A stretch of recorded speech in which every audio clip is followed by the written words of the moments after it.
You're listening to Reading Between the Lines with your host, Drew Parker. Self-destruct sequence activated.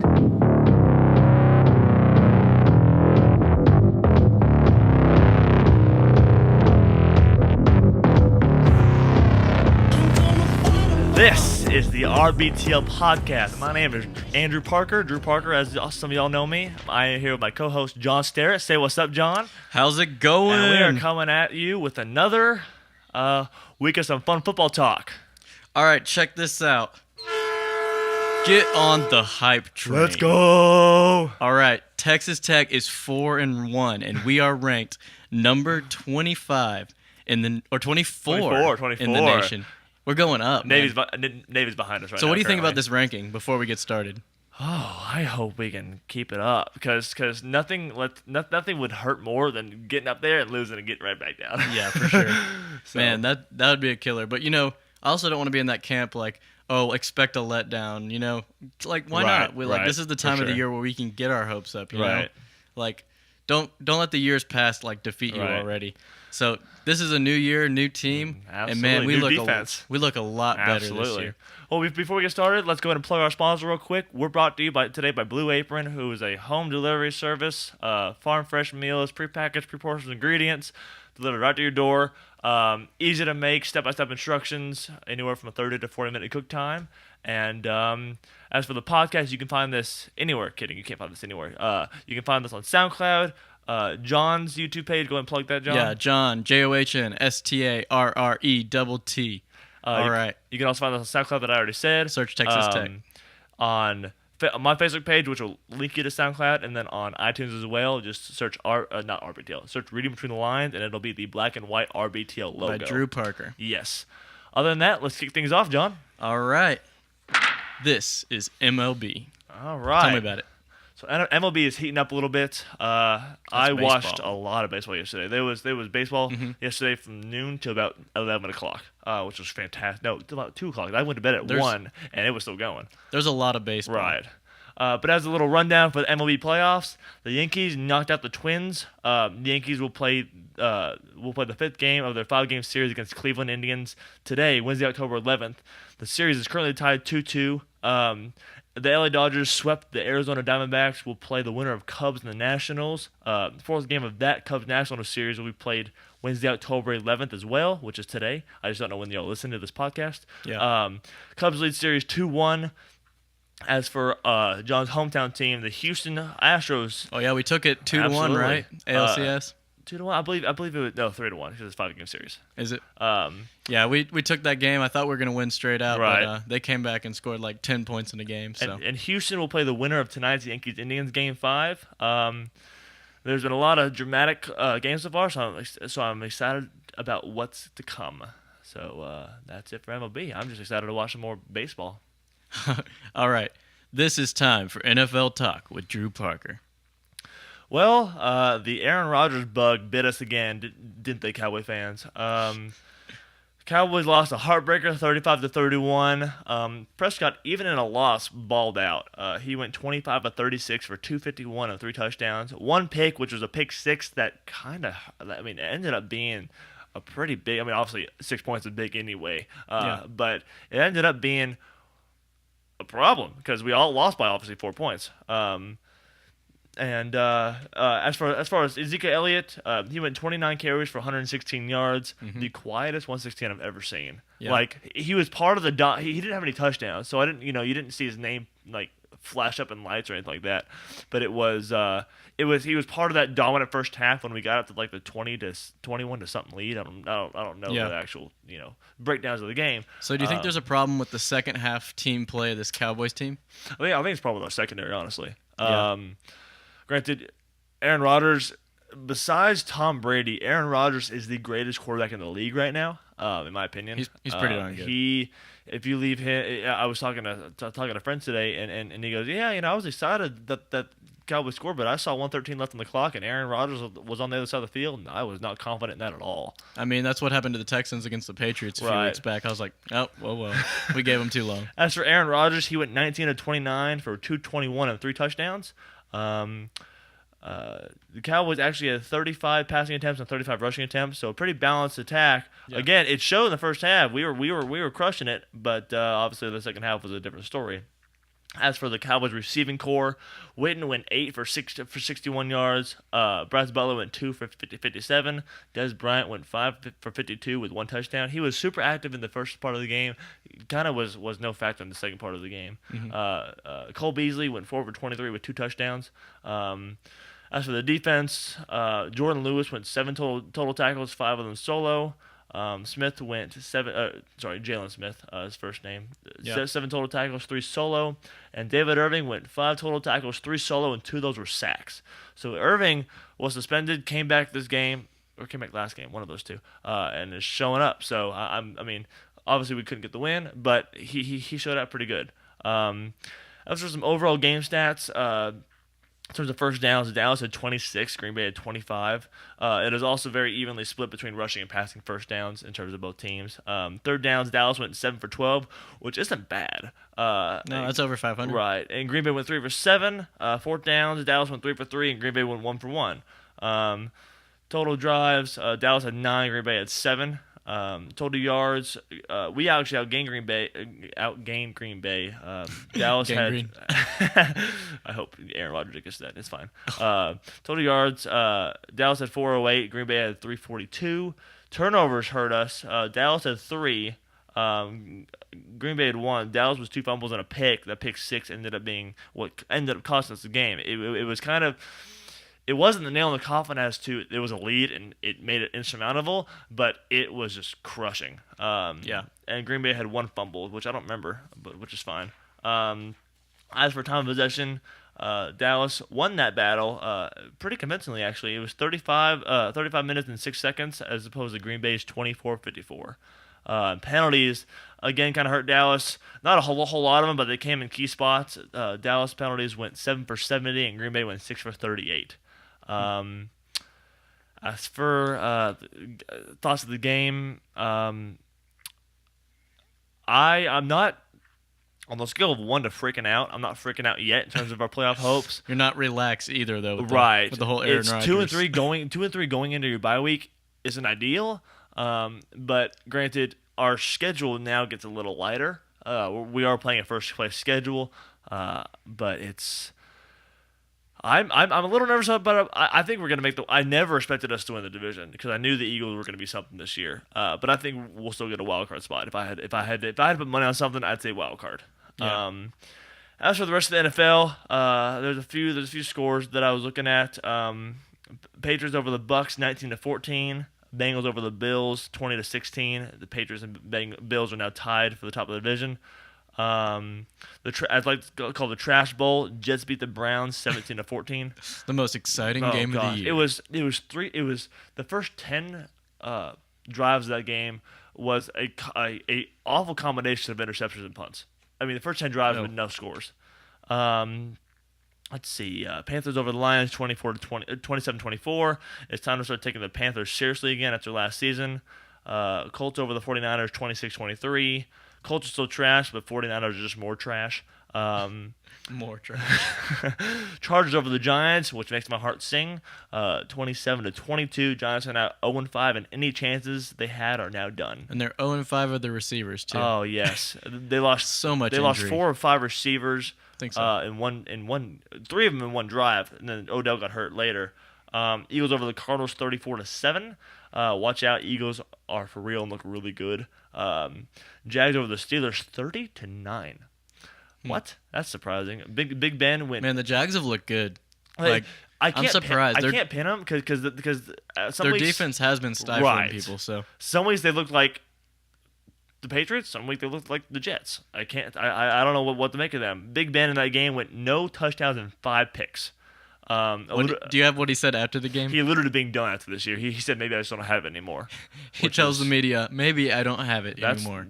That's like a feeding frenzy for the media. Holy cow. I think after that he kind of came out and said, okay, after I thought about it, it's not as bad. His emotions kind of settled down. Yeah, it was kind of like an emotional thing. Ravens over the Raiders 30-17. Raiders are really hurting without Derek Carr. Vikings over the Bears 20-17. Mitch Trubisky made his first NFL start and looked pretty good.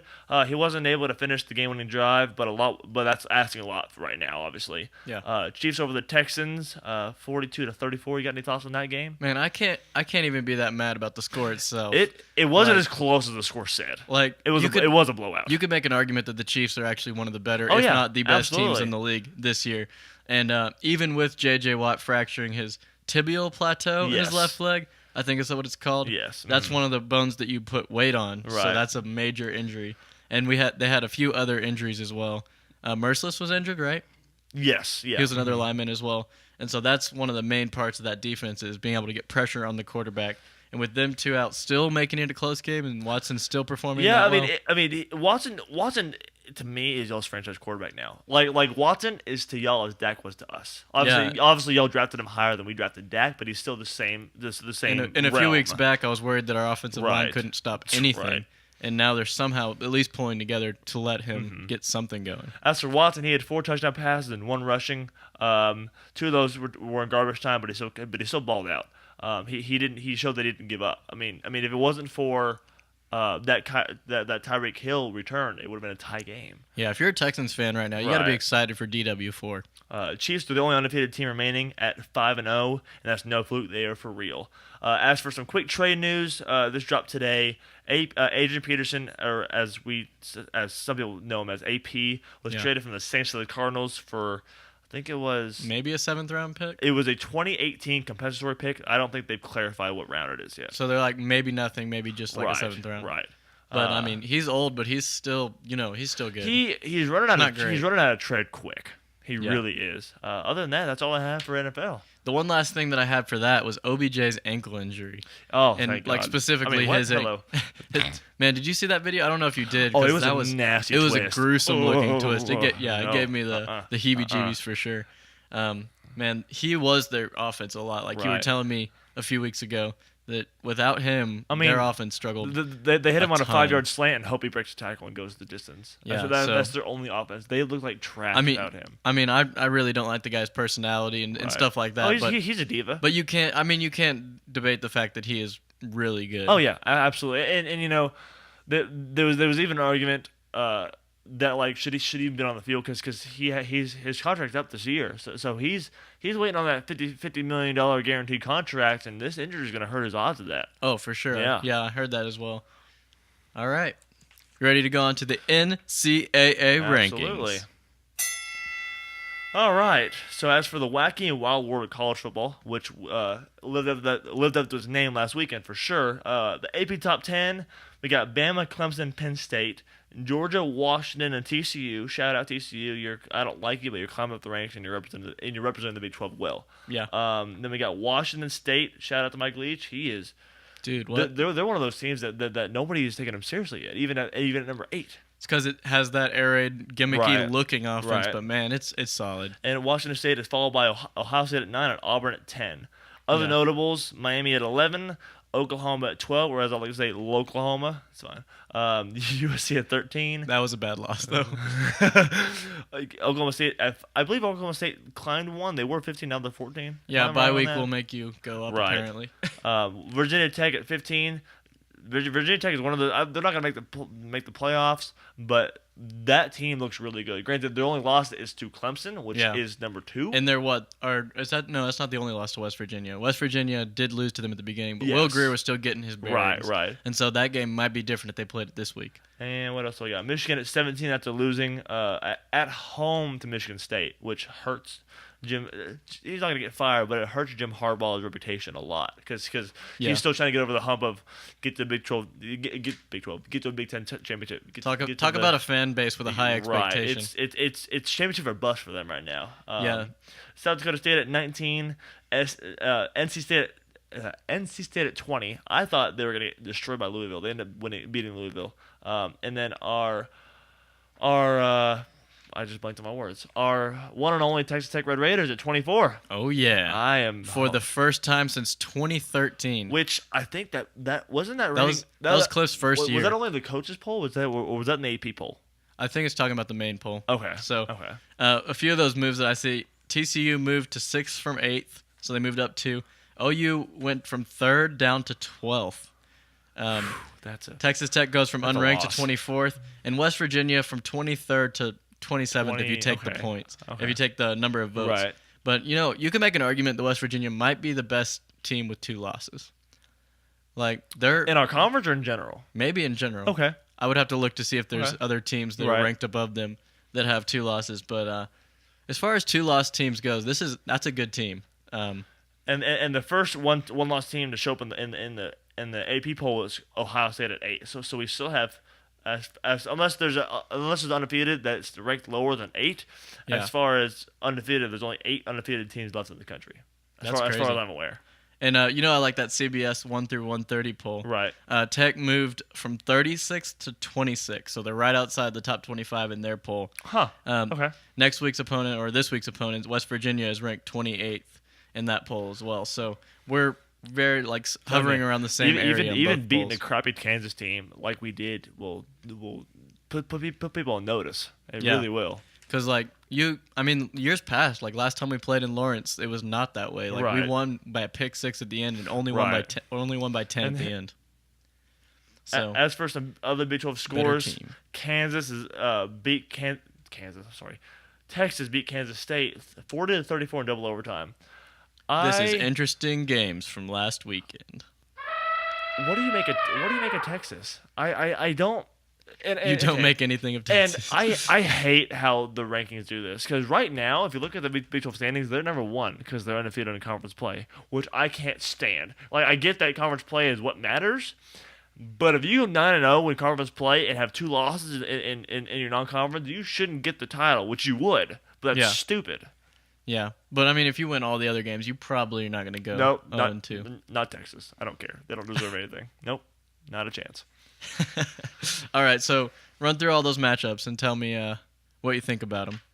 On the games for this coming week? The games from last week. Oh, I just did. Yeah. That was all of them. Run through one more time. What do you say about Texas? Oh, that they beat Kansas State at home 40-34 in double overtime. Man, I fell asleep in that game. It was late. I think I fell asleep the middle of the third quarter. Okay. I just ran out of gas. Yeah, I watched it to the end and I was just rooting against Texas. And honestly, it was frustrating because I was it was like the OSU game for Tech. I was like, we could do it. They could do it. They could do it. There's still a chance. There's still a chance. Yeah, and they just didn't come through. And Texas, they did what they had to barely pull out a win there. They're making Tom Herman look good, and he's not that good of a coach. So I got some other interesting games from last week in that. I don't know which ones you've went through. Michigan State defeated number 7 Michigan in the Big House. There was a Hail Mary chance at the end, but the Wolverines fall at home. Stanford beats number 20 Utah. This is stuff that might contribute to Tech. First of all, on that Michigan State game, did you see how much of a downpour that game was? Like the rain? The heavens opened and it just poured on them. Yeah. It was amazing. I saw all their fans clips. stayed as far as I saw.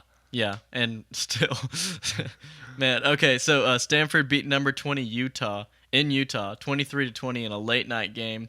It lasted past 1 a.m. Central Time, and it came down to an onside kick. Sorry about that. You're fine.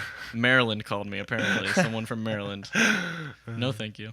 Okay. That was a bad joke. It's fine. That was a terrible call. Yeah, terrible turp. Oh my God, I got you. That was the worst. It's fine. Of course, the Miami number 13 Miami wins at Florida State for the first time in a while. In a 24-20, which was very exciting last game. second touchdown thriller. Incredible touchdown. 6 seconds left to win it.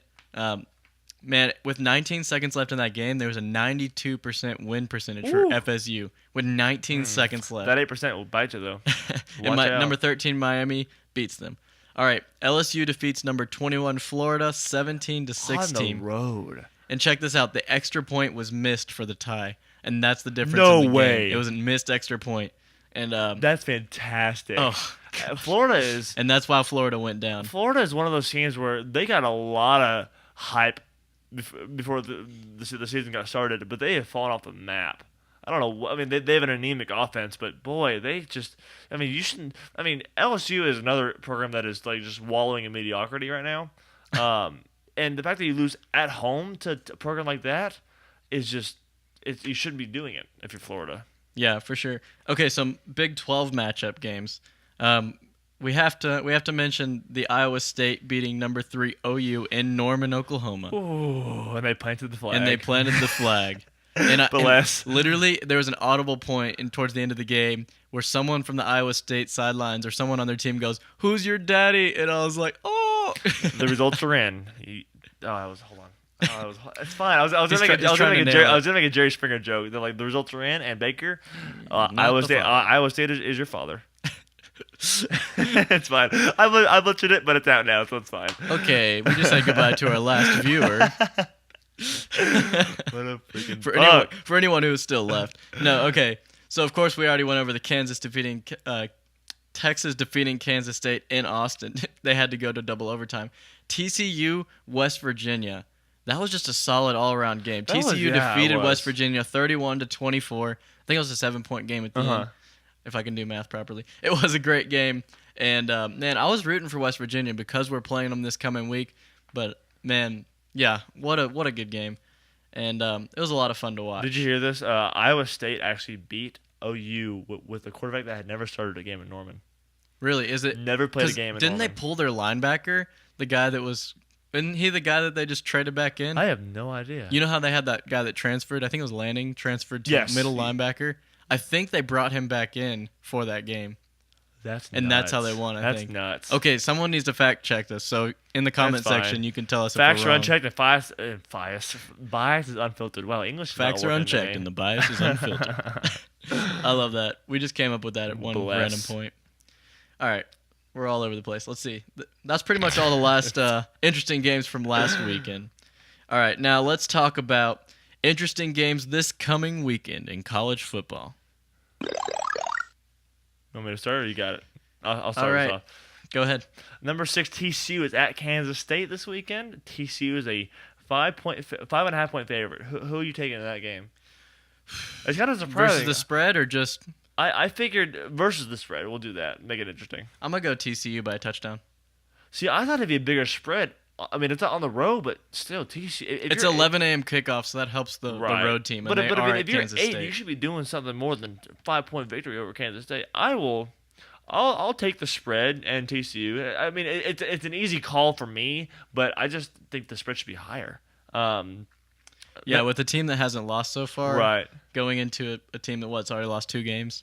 Number 8, Washington State is at Cal. Washington State is I don't know 14.5 point favorite. I don't know what to think about that game because I don't think it's really going to be a close one. You know, I'm just looking forward to seeing how Washington State performs under the pressure of being in the top 10 now. Maybe they can do their Kansas game with their offense. I mean, I would honestly take the spread on that. I would take Washington State by more than 15. Me as well. Yeah. What else we got? We got first of all, there's one cool stat that I found. No ranked team plays another ranked team this weekend. Wow. So there's no one of those matchups that everyone's like waiting for, the big ranked both sides matchup. Interesting. But we do have Auburn at LSU.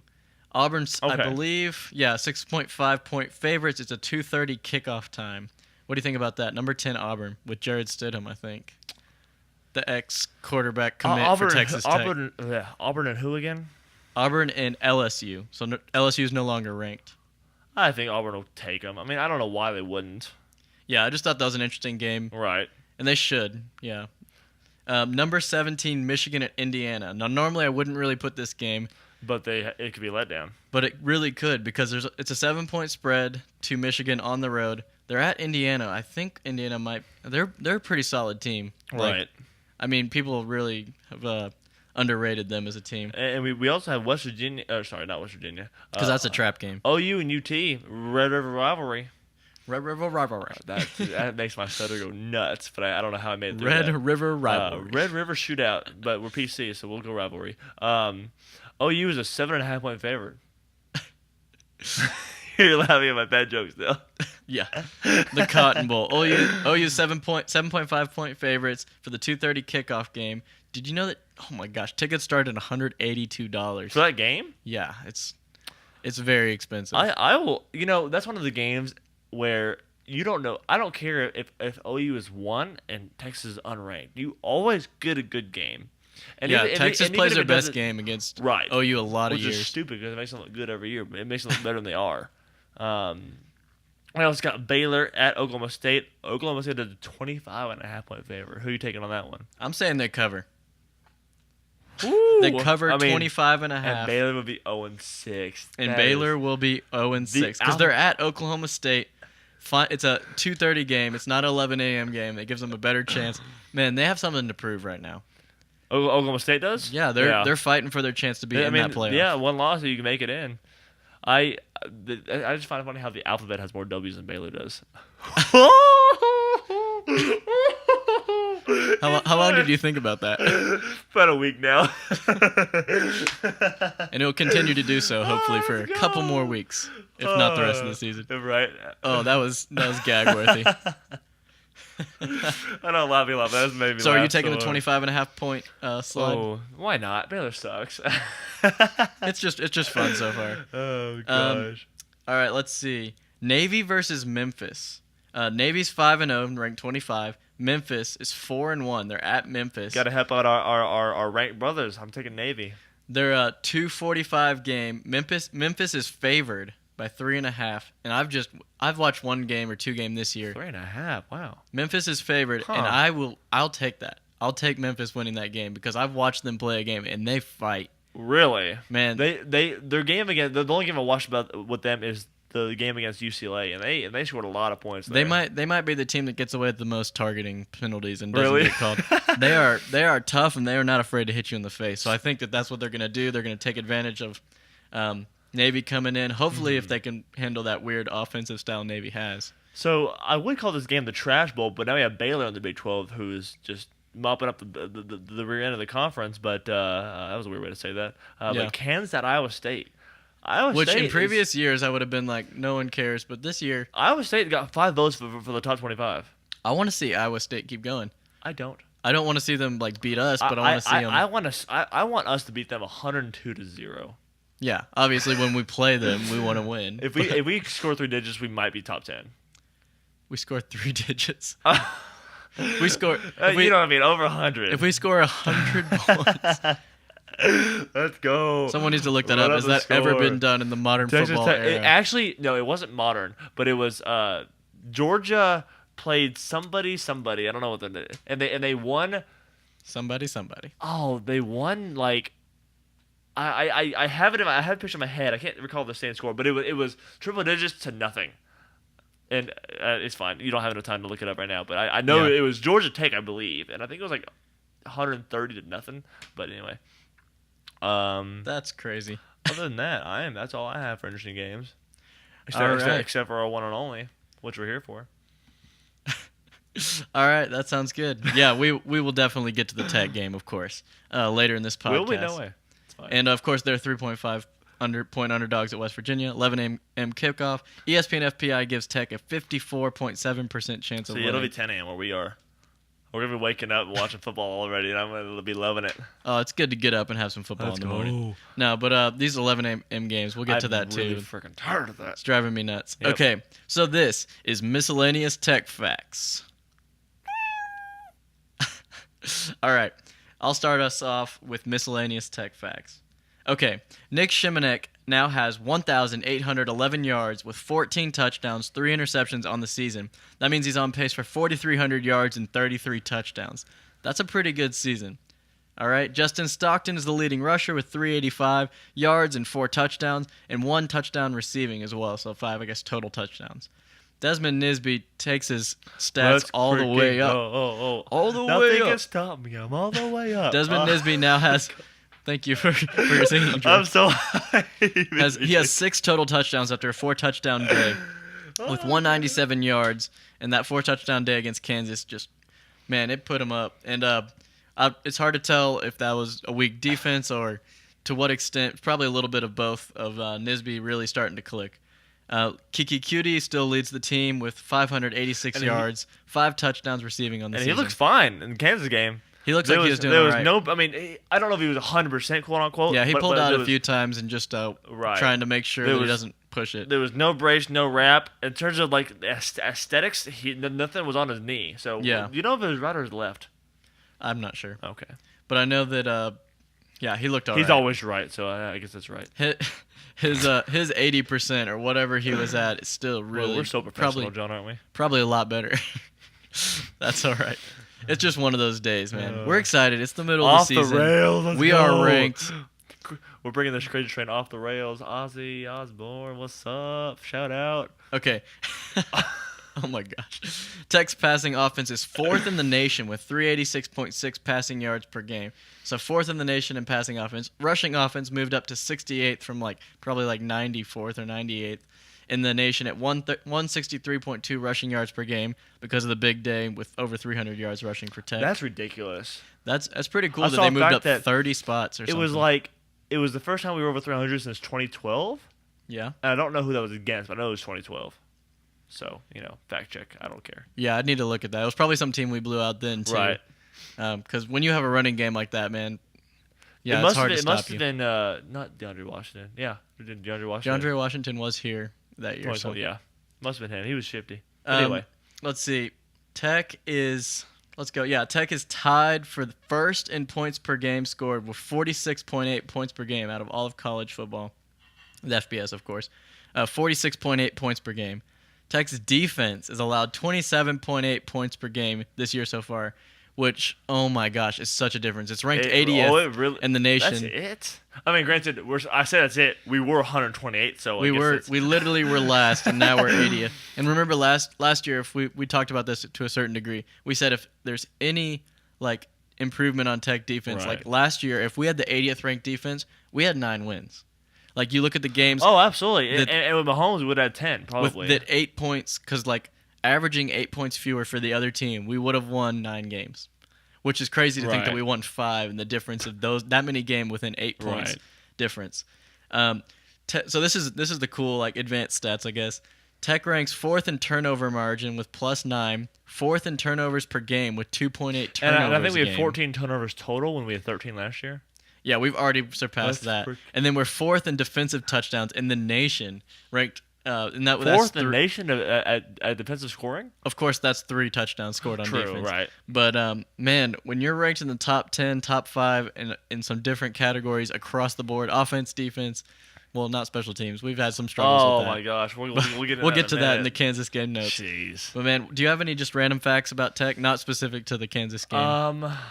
I don't know. Or just stuff about Tech? I'm just hyped because we are going to put the nation on notice this weekend. Obviously, we'll get into the preview of the West Virginia game, but we're going to put the nation on notice. 806D. Yeah, check out that sign for those of you watching on YouTube. TTVE. That rhymed. I like that. 806D. TTVE. I didn't even know that. That's pretty dope. Texas Tech versus everybody is that hashtag. TTVE. As I dab in camera. It's fine. If you can't tell, Drew's excited. And you should be too. I don't know why, but okay.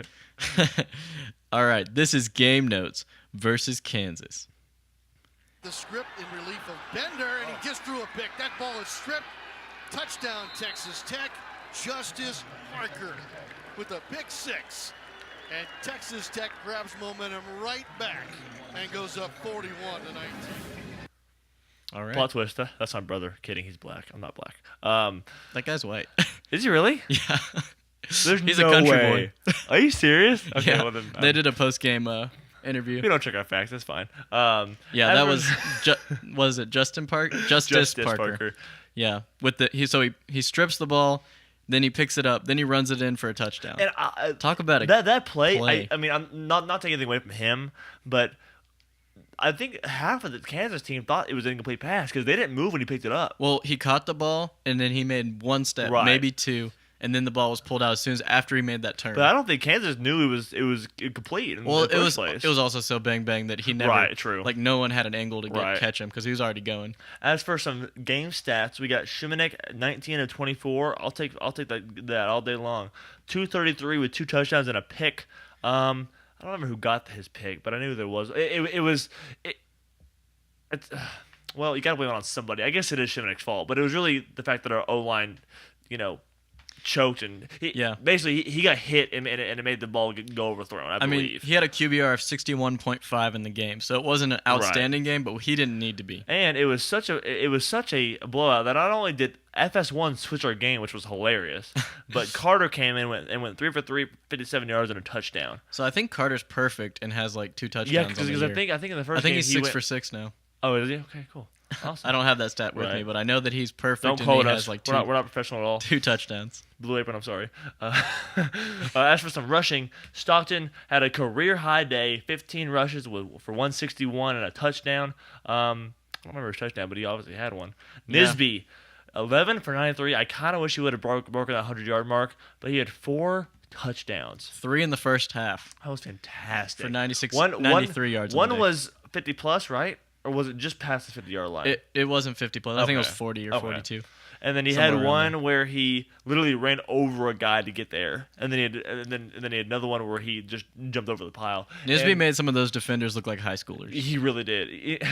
I mean, they were small. They were smaller than him, and he just flattened them. You know, I know before we start recording, you said it wasn't that big a deal because you know with his hole extending the ball over the line and fumbling it. Yeah, I get what you're saying about he was down, but we can't risk that against a Big 12 play. Yeah, so Nisby with that ball security, as soon as it crosses the goal line, he kind of relaxes a little bit. He does. And so if he just holds on to that for a second longer, we solve ourselves a lot of freak out moments for Tech fans. Obviously, if that ball even touches the white line, it's a touchdown. But knowing Big 12 refs and how trashy they are, again, we'll get into the amount of reviews. It took the first half about 4 hours to conclude, but that's fine. Oh, dude, yeah, I have that stat. There were more reviews in the first half than Kansas had points. I'm not kidding. So they were just for the people who didn't watch the game. It was ridiculous. There were 6 first quarter reviews. 6. That's ridiculous. That's like 20 or 30 minutes added on to your first quarter of the game. I mean, it was the game was at 11 a.m. So the usual Tech game ends at 3. I don't think this game was over until about 4 o'clock. It's hard to keep it going or have any sort of momentum. It felt like a lot of those did help Tech out. They switched over our game for the next game like a quarter way through the fourth quarter, a halfway through the fourth quarter. But so Nisby found his groove. Trey King also kind of found his groove. He went 10 for 40 yards. That was a weird way to say that. As for our balance, again, I don't know what world we're living in, but Tech ran more than we passed. We had defense winning games and running more than you pass. What are we watching? What are we, Alabama? It's fine.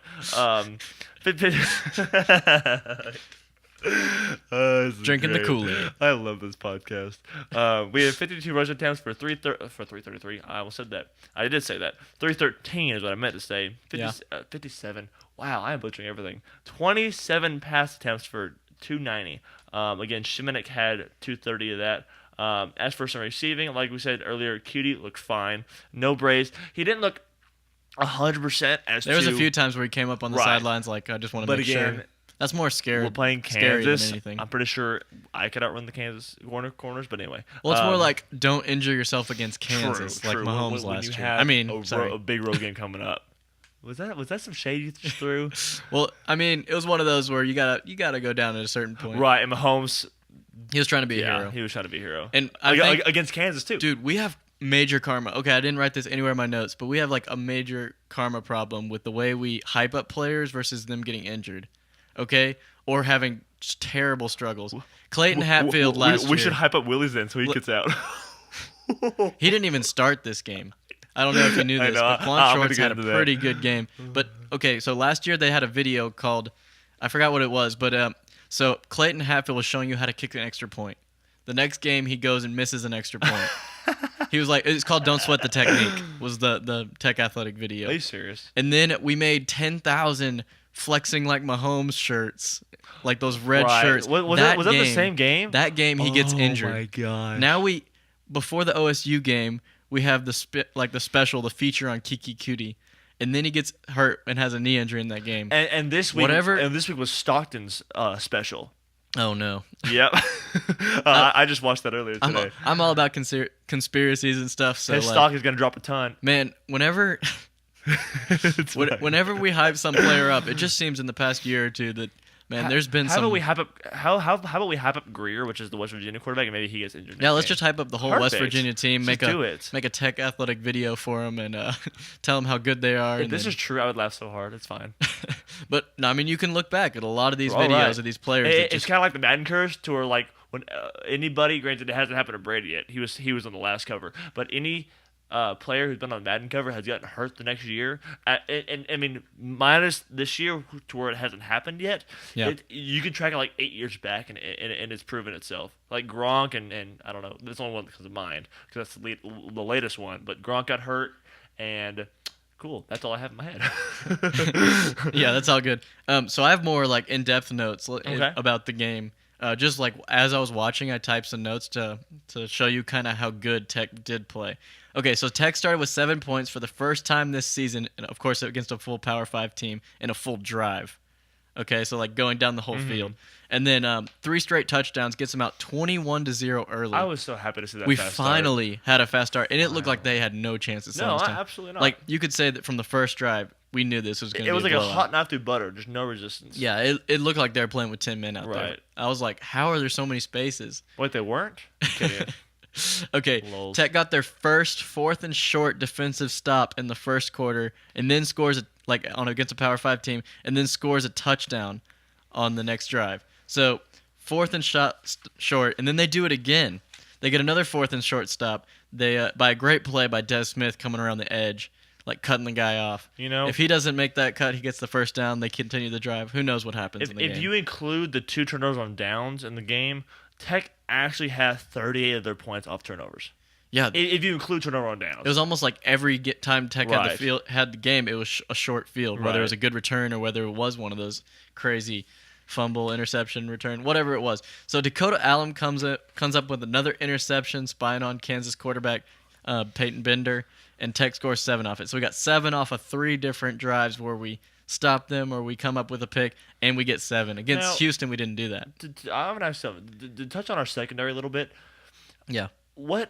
I heard this on the radio, so I'm kind of feeding off of stuff that I already had. Shout out Tech Talk for giving me ideas. But are you concerned about our level of pass rush at all? Yes, but it's been a non-fact. Like, we haven't had a pass rush since, Pete Robertson a few years ago? Right. And so it's almost like at this point, I mean, it will be exposed at some point, but at this point, it hasn't hurt us to the point which I expected. And Gibbs he didn't come out, but that was, I didn't mean to say that like Continue. that. I think the mentality of our defense is drop guys back and don't focus on sacks quite yet. It might change next year. Who knows? Well, But focus on getting your hands up, getting people in coverage, deflections, interceptions, which is where all these turnovers come from. And although Eli Howard didn't really have like a great statistical game, he was there like bothering the quarterback for a good deal of the game, cutting off lanes, and he just had to make different decisions. Speaking of him, I have it somewhere written down here. Yeah, he bats down a backwards pass. I don't know if you have that I'm stat. gonna buy some time for me. Tech did a review. That shows how much Kingsbury we go. wanted this game. As for some, I don't know if you cover this. Go ahead. But Tech hasn't had 4 straight weekly awards since 1996. Whoa, I didn't know that. It's nuts. This century. Jeez. Nisby with his 4 touchdowns is a newcomer of the week. As for the defense, we have 4 guys in the Big 12 all defense this week: Dakota Allen, Eli Howard, Justice Parker, and Jashawn Johnson. That's showing you that they're playing as a team. If different guys are showing up different weeks. I don't remember. I think it was 2 before this week because I don't remember seeing Eli Howard's name or Justice Parker. But obviously after the game Parker had, you can see that he would be up there. Justice Parker's a walk-on, by the way. Is he really? Yeah. Bless. Talk about a guy showing up and playing. At the half, Tech outgained Kansas 307 to 183 total yards. Holy cow. And we were up 35-10 at half. And man, you just know not gonna lie, that game's in the bag. I was still kind of nervous. I was not. Is that weird for me to say? And I told you last podcast that it would be a snoozer by halftime. The ghost of years past. Right. That's true. what it is. It's just the defense that can let anybody get back in the game. That's not been the defense this year. Right. That's why I'm excited. It freaks me out. So it truly freaks me out that we can rely on our defense. It's not what we've been known for a decade now. And we're saying this is the 80th ranked defense, but at the same time, since 09, which wasn't even that good. 09 was decent. It wasn't good. Since 09, we have not had a defense that we can literally rely on to win us games. There's defense there's been defense in the past that have given us enough resistance to force field goals, but there hasn't been defenses with this amount of turnovers and this amount of they just. Yeah, I think it's more important than holding them to shorter yards is getting the ball. Right, absolutely. And so I don't care if you give up 80 yards and then you get the ball at the end with some sort of pick in the red zone. I mean, obviously you don't want that. Give them the whole field. But getting the ball back, turnover ratio is huge. So I'm kind of putting you on the spot right now, but out of our 14 turnovers, how many of those have been converted right into points? That's saying, like we had one scoop and score this game. How many pick sixes have we had this season? Points compared to, what do you mean by points? Like 3.7 points? How many immediate touchdowns have we gotten on a turnover? How many pick sixes have we had this season? I think I want to say 2. 3. Three? Yeah. Okay. Because, I read that stat earlier that fourth in defensive touchdowns with 3 on the season. Let's go. So we had the 95-yard one, the Justice. Right. Of course, in this game, Justin Parker gets the strip, gets the fumble, and then, of course, runs it all the way back, which is the same as a pick 6. Oh, so really? That was a pretty cool. They don't just call it a scoop and score? Yeah, you could call it a scoop score, but it's the same. Like, I'm not statistically as pick 6, but like it's the same. It gives you 6 points. True. And we ended up getting 7, I believe, on that. Justice Parker gets the interception later in our own, I guess, not red zone, but probably 30, 40-yard line. Right. We score 6 and miss an extra point on that. But that's special teams are gonna. It was almost like the special teams took the day off. I saw a tweet that said they didn't. They were the only part of the Tech team that I don't think brought their A game. I have a tweet that I saved. Okay. Here it is. I got it right here. Bang. Okay. So Tech kicking at Kansas was a dropped punt snap, which led to a blocked punt. Which so Panizzolo dropped it. It was a good snap. Right. He just dropped it. I don't care if playing Kansas. You just can't have that. I'm not saying I could do it myself, but punts are one of the simplest things to do in the game. I feel. And there's been 2 blocked, and I saw one in spring training or whatever they had where they did the scrimmage. And his first play was a blocked punt. And to add on to that, we had a kickoff out of bounds, a missed field goal. We had 3 kickoffs out of bounds, not 1. Against Kansas? Yeah, 3 of them. We also had a missed field goal, a tipped PAT that went through. Yeah, tipped one and a missed extra point. So that's like 7 or 8 errors. I feel like we're missing Clayton Hatfield and his hip injury. Have you heard anything? Because back when we were going into Arizona State, I heard reports that it wouldn't be too long. Clearly, we're going into West Virginia now. We don't have any word on him. Do you know much? Yeah, I mean, just following him on Instagram and stuff, and he's every weekend he's not even traveling with the team, so he's not even close to being ready to play. That's a problem. And when it's a hip flexor injury, that's one of those that nags. Right. So whether it's that track or whatever it is. It's one of those that if you come back in like he tried against, what was it, Arizona State or OSU? He tried to come back in and then he hurt himself again. Yeah, he had an extra point, I think. I saw him briefly. Yeah, and they were just like, man, you need to let it heal because you're no good to us if you hurt yourself more. We hope that he gets better soon because, man, we missed him in this game. And we're going to miss him coming into conference play if we don't watch out. Yeah, hopefully we just score enough touchdowns to where it doesn't matter. Perfect. If we score 80 every game, fine. If you keep scoring touchdowns, you're going to get more reps and get better, too. With this defense, and obviously we know NFL and college are different. There's 2 different tiers. NFL, if you score 30 a game, you should win. Again, there's those weird games where, the Cowboys game was 31-35. Yeah, there's no guaranteed 30 or 40 point, especially in the Big 12. In college, I want to say 50 you should win, but there's been some games where we lost quite 60. A few with 50. Shut your face, John. We had the record for that, a thorn in my side, which is the most painful record to have. Right. Speaking of, we talked about Shimanek and his stats and how he had how he did in that game.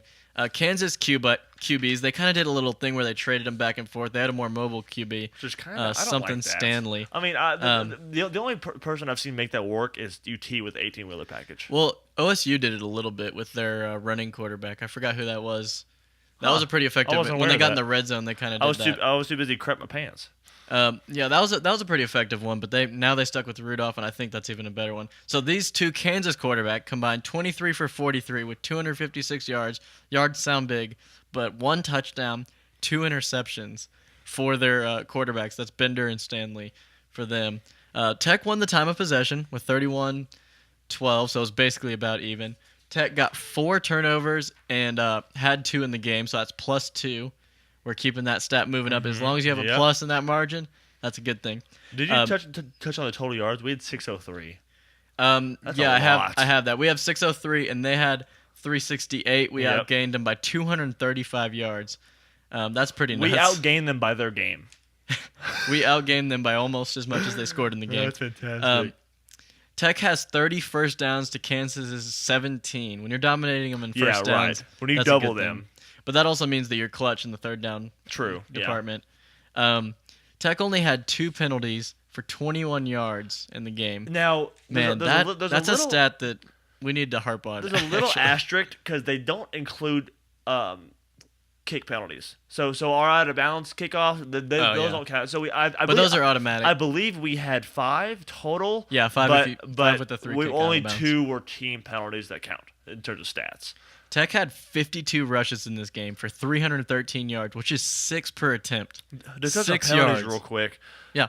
That is one of those stats that people go, oh, no big deal. That matters. I'm telling you, morale as well. When in the 2 or 3 years when I was about to come to Tech and when I was just at Tech, we were one of the most heavily penalized teams in the country. We're talking like 15 to 20 a game. Yeah. So to have 2, I remember the days of every game was over 100 yards. We'd roll our eyes and just be so frustrated. And false start, holding. The reason why tickets were so long back then is because of penalties. Now it's because of reviews, because Beach Rest are trash. But it's I love the fact. I don't know if it's more offensive cleanness or defensive cleanness. We had a lot of O-line problems back in those days. Okay, I'm about to say I don't know if you knew which side of the ball was more penalized. Okay, a lot of holding calls. I saw a ton of false starts and holdings. Yes, false starts 2013, 2014, and a lot of that was just not having that coaching structure and that intense program already in I'm place. telling you right now, for anybody who called for Gibbs' job at the end of last year, eat your words.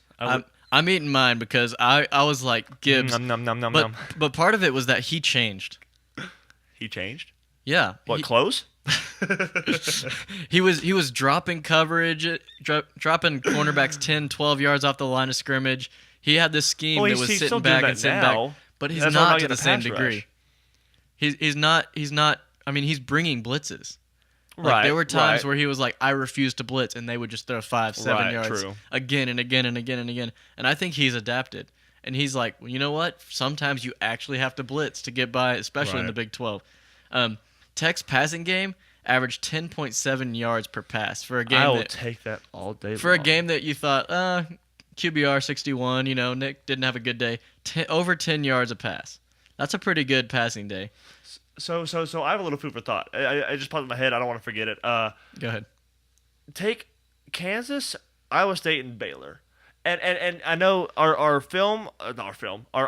perception of Iowa State is a little changed because of the upset, but forget that they beat OU. I don't know if that was fluke. I don't know if it was the bad game by OU, so just take that out of your memory. In terms of Kansas, Iowa State, and Baylor, which one do you think will be the top half of the Big 12 first? Well, if you Not said Baylor. If you said before the season started, I would have said Baylor out of those 3. Right.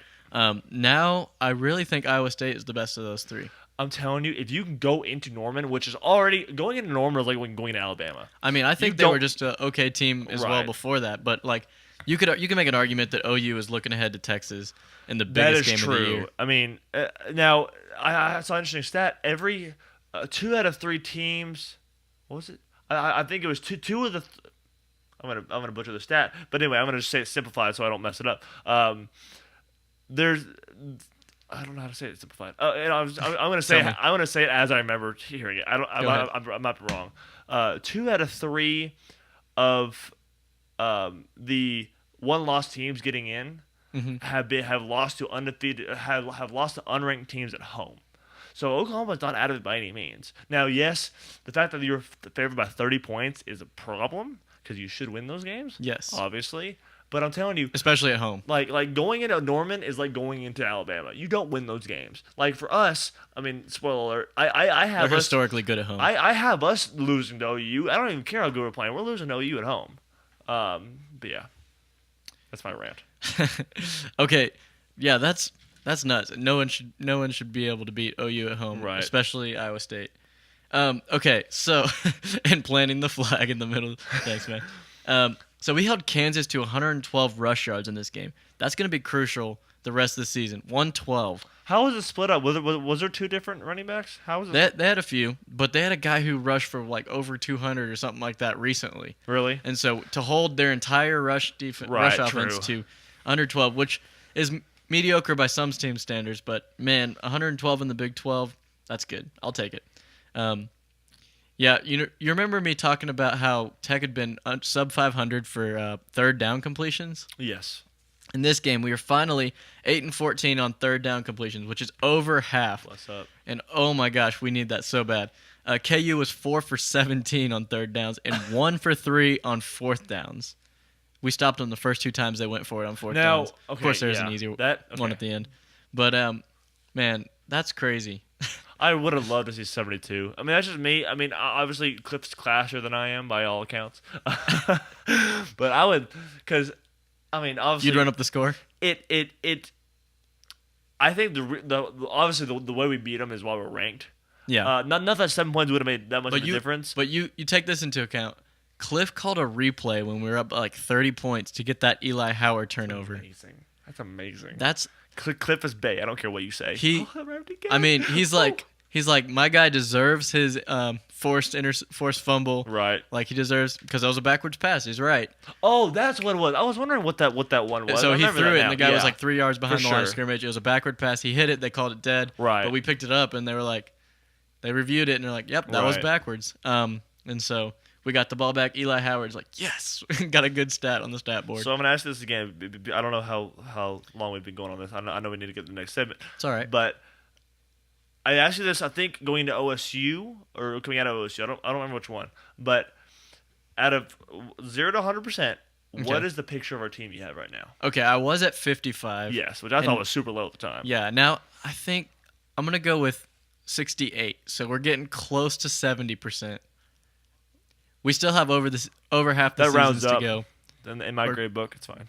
Yeah. You know what? Let's round it to a flat 70. I've had 68 is random. I would say 65, but I'm like, it's higher than 65. Right. But I wouldn't give it a passing grade of saying, I understand this Tech team. I turned in a paper the other day, and I got a 99. I'm like, why do you take off 1 point? But anyway, sorry, that's my rant.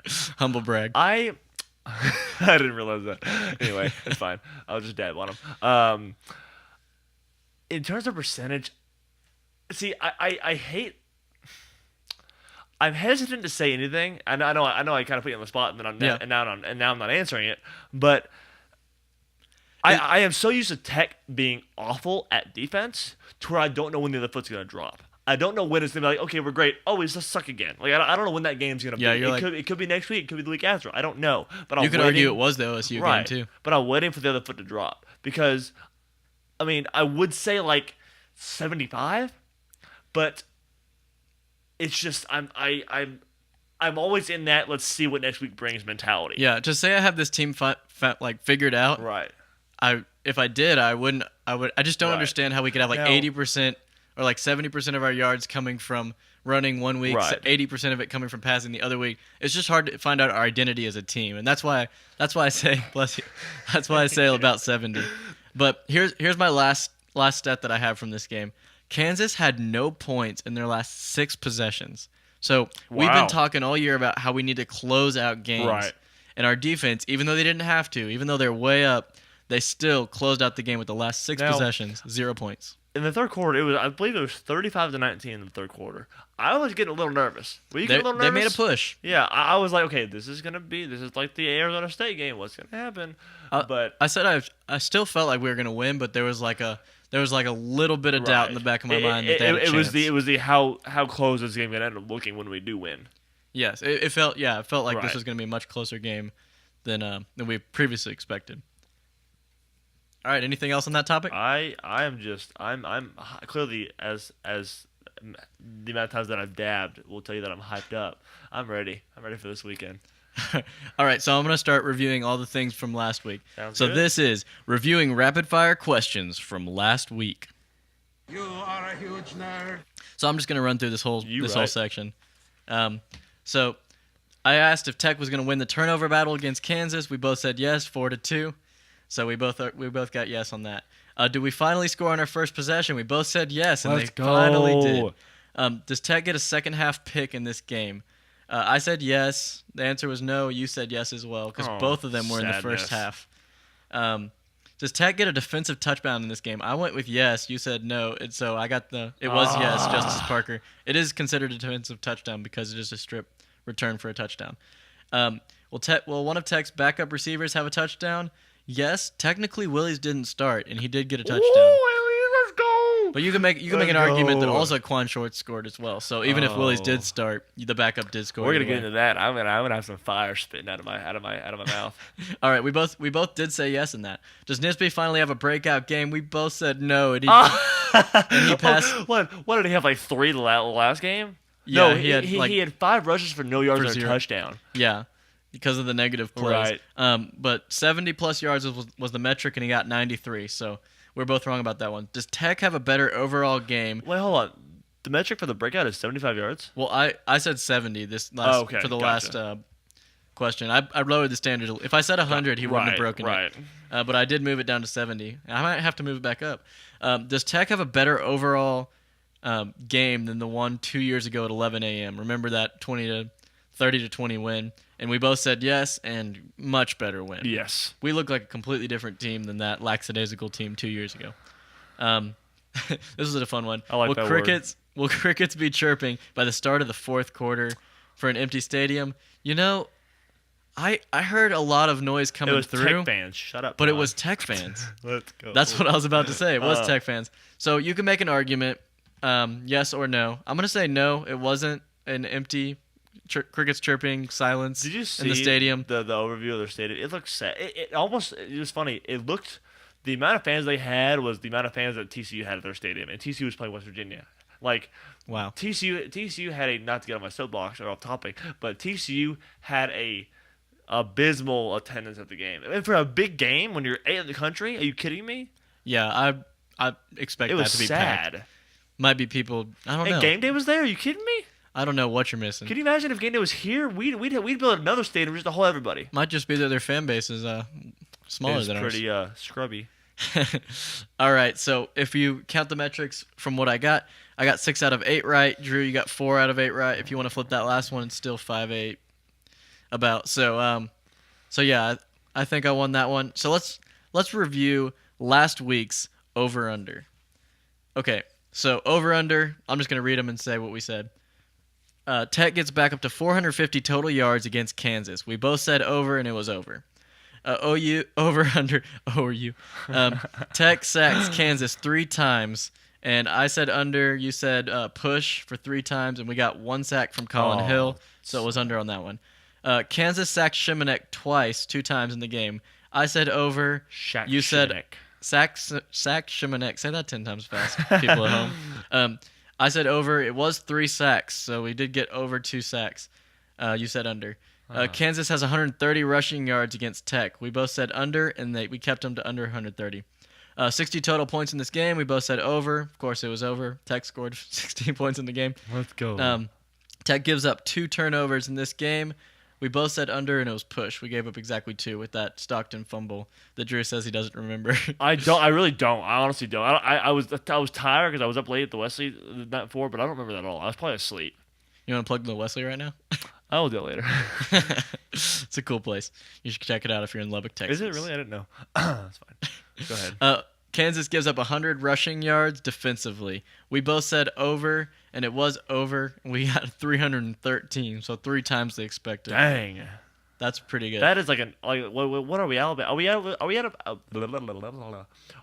embodiment of Alabama?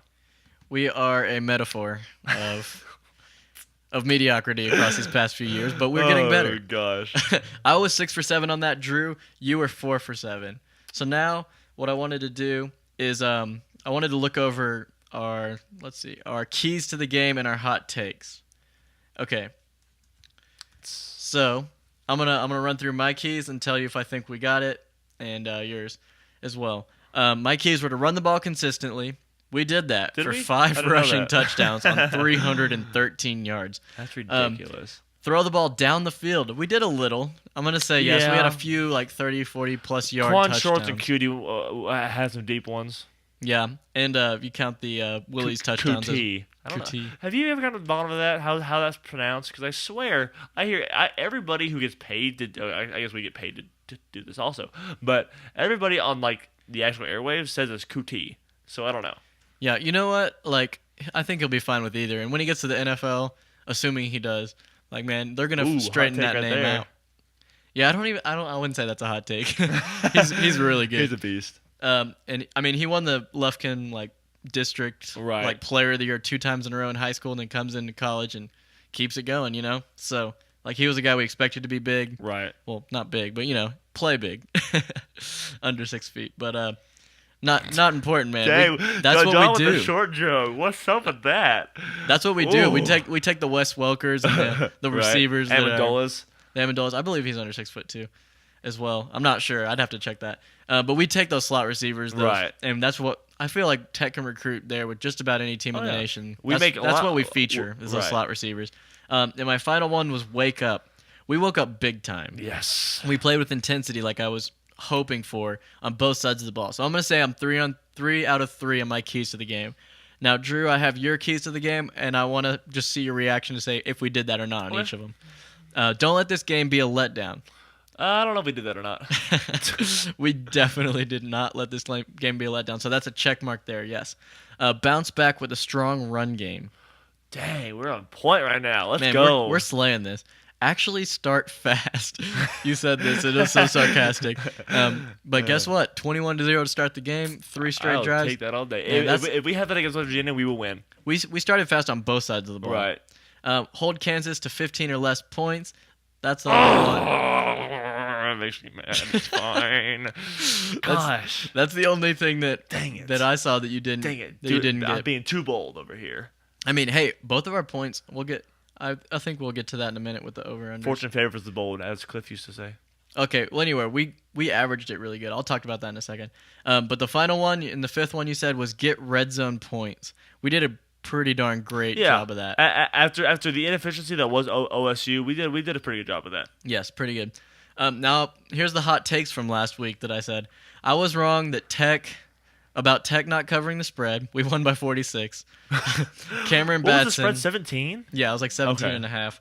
I was thinking it was going to be similar to the last time we were in Lawrence at 11 a.m. Cameron Batson, I was wrong about him having his 100-yard receiving night. He had 9.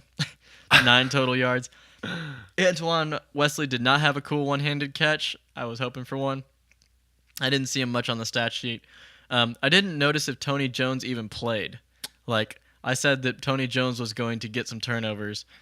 He might have played very limited. I want to say he did, but it was limited. Yeah, he's completely off the stat sheet. No tackles, no anything. So it's hard to tell if he even played. Dorsey didn't have any monster hits. I was really thinking that he was going to blow someone up in the backfield or something. But he is all right. And I did not see any surrender cobras. You can see it. Tell me if you saw any. But there was there was some frustration, demoralized fans though. There was a perfect shot of this. I'm not gonna do it. But they panned over to the Kansas side, and there was this dude just giving the middle finger on both hands. I feel like they're ready for basketball season in Kansas for sure. Well. The one thing I did get right is that Tech scored 7 points on a dominant first possession.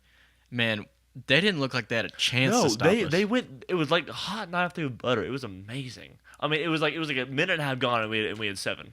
And Drew, your hot take, the only one I think you said in this last podcast, was it's going to be a snoozer by the middle of the third quarter. And you were 100%. Who is right, spicy. You were 100% correct on that. Cool.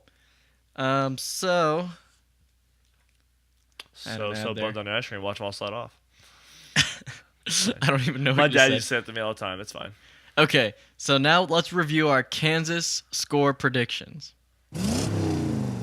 All right, the final score, of course, was 65-19 with Tech winning. Slay. I said 41-27 Tech. 24 points off for Tech, 8 off for Kansas. That's 32 total points off.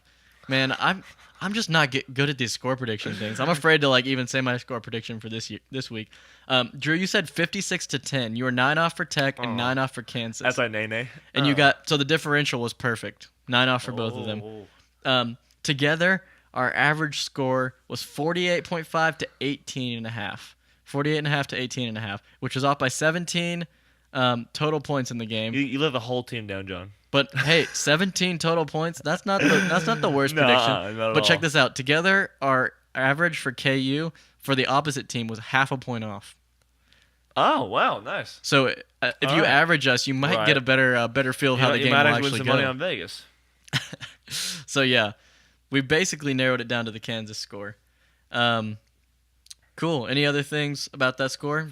Of course you were right, so you can rub it in if you want. Hold on, what was that? You were right. Say it one more time. I didn't quite hear you. You were right. Perfect. Let's go. Okay, I'm done now. Oh my gosh. Let's see. I'll just sing and sing at our audience. Do, do, do, do, do, do. I cannot find this this thing. Oh, there it is. I can make it in my mouth instead. All right. So, of course, the big game coming up. This is the West Virginia preview notes. Oh, we got to get up early again. Oh, you want to rant on this a little bit first, John? Ugh. You want to? How many times are they going to hate on us, homie? Because they announced. I should never say that again. No, please don't. Because they announced our Iowa State game also, and it is an 11 a.m. game as well. Yeah, that's driving me nuts. And okay. I'm kind of sad because Megan Trammell, anybody from the West League who knows what I'm talking about, but Megan Trammell's coming into town, and she goes, I don't want to get that early. It's like, but you flew down here. You're not going to miss it. Go to a later game. Seriously. Can we just postpone it? Can we just so 3 hours do later? a rain dance and have it postponed? No? Okay, so we have 11 straight games on our schedule for Tech, and we've had four scheduled 11 a.m. games. If it's not night, it's in morning apparently, because that's cool. That's definitely a rant that I have written down somewhere, so I'll definitely we'll definitely circle. As you wink at me in a menacing fashion. We'll definitely circle around to it. Let's see. Okay, so preview notes. Just give me a general feel for this game. All right, okay. Keys to victory, is that the same thing you're asking for? No. Oh, okay. This is just general feel about the game coming up. I think. Oh, you gotta contain Greer. He is shifty. Lists keys to the game. He is shifty like Shimanek. So you're worried about Greer? I am. I don't know a whole lot about their. I don't spend a lot of time. He had to get out of that Florida offense so he could actually score some points. Right. Florida's offense is so bad, but anyway. Again, we don't have much of a pass rush. Because we focus on deflections more, but we gotta contain him because he's shifty. But unlike Shimanek, he's shifty and he'll run. Yeah, what I'm worried about is that the running aspect of his quarterback play because, man, when Rudolph got out, he's not the most shifty, but he has enough straight line speed to get that first down, get those extra yards, and that's in the crucial point in the game. We need to make sure that is not what beats us. And I'm telling you, if this is calling for us to get burnt on the read option in the RPO, read options are sick when they work right, but I hate it when they're against us because there's no easy way to know what's going on. Yeah, some of that misdirection has really killed Tech. Right. So for the preview, general stuff I got: the 4-1 Red Raiders, ranked 24th nationally, face the 3-2 Mountaineers, and the only two losses they have are Virginia Tech and TCU. And they were good losses. Both of those teams are even currently ranked. Right. It's 11 a.m. kickoff time again. No one's excited about that, but it does tend to help the road. Our players better be excited about that. It does tend to help the road team. Right, yes. I mean, if you're traveling, it's kind of changes your schedule anyway. Right. So get in, get your business done, and get out.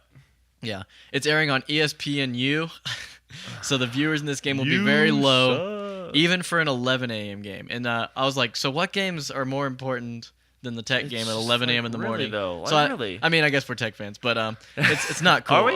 11 a.m. games. We have South Carolina and Tennessee And I can understand that one. Tennessee, I believe, is 2.5-point favorites on ESPN at 11, and FSU versus Duke on ESPN2. I can make a case that our Tech game is bigger than the FSU Duke 7-point swing game on ESPN2. So it might just be because of FSU's fan base size or something weird. But man, I really wish we were on one of those main two because you don't get hardly any exposure. I don't know if you turn on 11 a.m. and check ESPNU. This will be our first solid road victory. So honestly, in my mind, I don't care who's watching. If we end up winning on the road, it'll put the nation on notice. Yeah, maybe they'll have to take us away from those 11 a.m. games. The headline on ESPN was surprising Texas Tech races to West Virginia, and I go, I would say it's not a surprise to us, but it is. We are a surprise team. Yeah, at the beginning of this year, people were like 4 or 5 wins at the most. Absolutely. People were very pessimistic. West Virginia is coming off of a tough loss to TCU in Fort Worth, 31-24, dropped them from 23rd to unranked, of course. Do you think this is a letdown game for them? Potentially.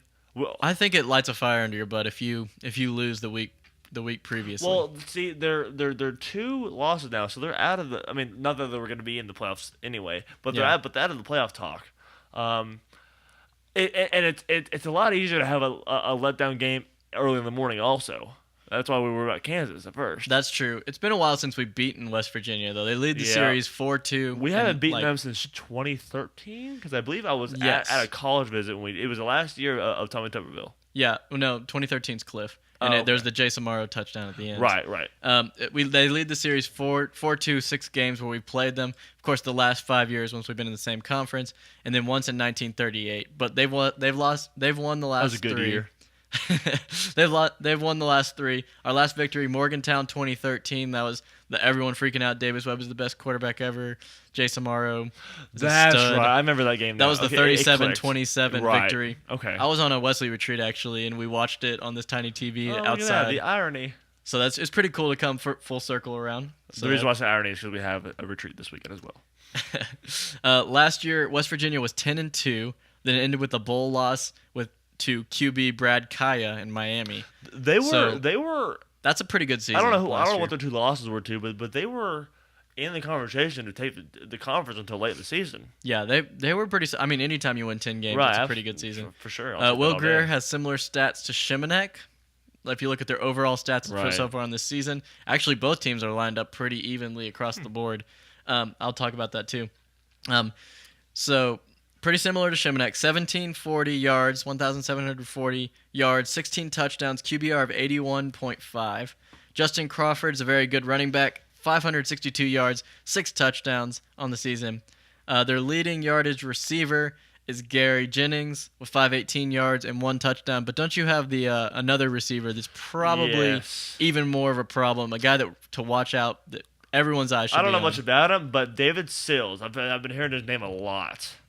He is He's a pretty big boy. Number 8. Watch out for that. Yeah, when you see number 8 on an island especially, watch that matchup. So in terms of outside coverage, John, would you prefer to have a 5-yard cushion, or do you I'm a fan of press coverage. I don't know what you're a fan of. Oh, definitely. I'd rather force them to beat you over the top than give up 5 yards and potentially miss a tackle and let them go. Press coverage makes slants easy though. Yeah, but But granted, there's going to be weakness to every coverage anyway, so. When I watch, Florida's defense, in some other teams, maybe LSU at times. Also, I've seen. And the way that they trust those corners and the way they play, that's the kind of defense that, inspires you to want to do that kind of coverage. I watched a little bit of game tape on the West Virginia receivers. They got a dirty double move. Oh, you better watch out for that. They probably practice that. Do they really? No way. They'll fake out and run a go, and it'll just burn like toast. Like toast. That's pretty scary. Okay, their team on all these statistical categories is very similar to ours. They get 43.8 points per game, which is ranked 9th nationally. Their rushing attack is 29th, which is the big stat that's above where Tech is at 60-something, with 213.2 yards per game. They allow 26.4 yards, or I think that's points per game, 26.4 points per game, which is 70th nationally. So all these things are within like 10 rankings. A lot of these things are within 10. And they played quality opponents. It isn't like they played Kansas. And they really have. Right. I mean, of course, they played a TCU defense, which both was of us down. If you think about it, both of us are one conference victories against Kansas. Right. Oh, So tears. there's so many similarities right now at this point in the season between Tech and West Virginia. It does look like a really close matchup. They're similar across the board. The current matchup has Tech winning 54.7% chance with that ESPN FPI index. So what does that take into account? Because I know we're not favored on the game. So what is that matchup predictor, quote unquote? I don't know. Is that money? I think it's money lines. I really do. But it is different than the spread, like the 3.5 point favorites that West Virginia is, because we're favored in that, West Virginia is favored in the other. There are probably people that somehow type a bunch of other stats that I don't know about. Right. But I think it's pretty cool because a lot of those things, I mean, probably more than half the time they do come true. So it's good to have Tech favored percentage-wise on that. Was there an over/under for this game put out? Not that I look. Yeah, we're saw. recording this on a Wednesday, and I haven't seen an over/under so far. What would you put it at? I'd say like 55. I wouldn't go very high. Really? Combined? I might go 60. I was like 70. You think it's 70? Yeah. I need to check my score 35 prediction. apiece? I don't think that's too hard to do. With two high-powered offenses? You know, I'll go up to 70 at the highest for Copycat. my over/under. 68. You're such a buck. Okay, let's see. Yeah, so I haven't found an over/under on the points total. Right. But this one's good, so I gotta get the introduction for this. No Okay, worries. This is fun facts about West Virginia. Yeehaw! All right, you can call this matchup the Battle for John Denver. He went to Tech. I don't know if you knew this. What? His name isn't really John Denver. That's okay. that's his Persona that he uses for music. John Denver, he went to Tech. Duh. He dropped out to play music. He wrote a bunch of songs about his travel all over the U.S., but of course West Virginia clings to his song Country Roads and has made it their anthem. So we both have Country Road. Of course. Take me home with an L. Na, na, na, na. It's fine. Sorry. I like that. I really do. I shouldn't, but I enjoyed that. So they sing Country Roads every time they score a touchdown, I believe, and after every victory at least. And that's their big anthem because it says, of course, West Virginia. Right. Okay. That was terrible singing. West Virginia has about 28,000 on their campus in Morgantown, so they're a little bit smaller than Tech. I don't know much details about it, but they have this rail car system that goes between three parts of their campus. Rail car? Yeah, so Oh, it's that's like a rental car. Okay. it's kind of like a metro or kind of like a rail thing, and it's been around for quite a while. I think Boeing created it or something. So it's pretty cool that they have this free for students transportation system that's on rails, very specific place to place. It's a little bit different than a bus, and it's very unique. Because around here we call that walking. It's a very unique like thing that they have, and it's kind of like decked out with the whole West Virginia logo and everything. If you ever see a picture of them, they're pretty cool. It's called the Personal Rapid Transit. I just thought that was a fun fact. When West Virginia wins, they like to set up couches in the streets. That's where that came from. Which is kinda weird. I remember a few years ago we sold a shirt that said "Send those couch burning hillbillies back home." Yeah, and they're known to light them on I fire. didn't or throw them realize in that was a dumpsters. thing. Okay. Apparently, that's something they do. Not all of them, obviously, but wait, when they win, you said? yeah, Okay. that's like their. Or they're pissed off. Normally, after a when while. we say burn everything, Right? Couches are expensive. yeah, they probably trash couches. Like they're not like their Gosh. best couch. Hopefully, It's a dirty place to live. that would be a bad thing. Okay, so famous people who went to West Virginia. I feel the need to edit this. This is unfiltered. You can't. No editing allowed. That's one rule. All right, so people that are famous that went to West Virginia: Steve Harvey, Oh wow.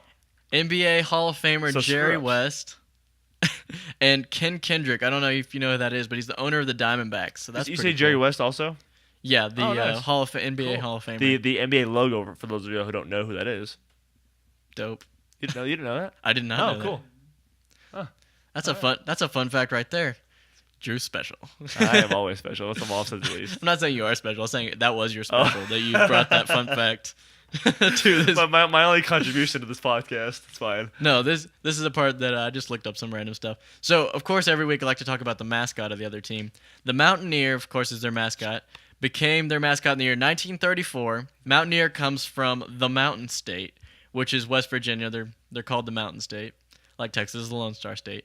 The student body had a yearbook contest to see who would become their first Mountaineer, to basically figure out who's going to become the mascot. The criteria that he was to be a senior, contributed to the university in his first 3 years, and basically a notable senior.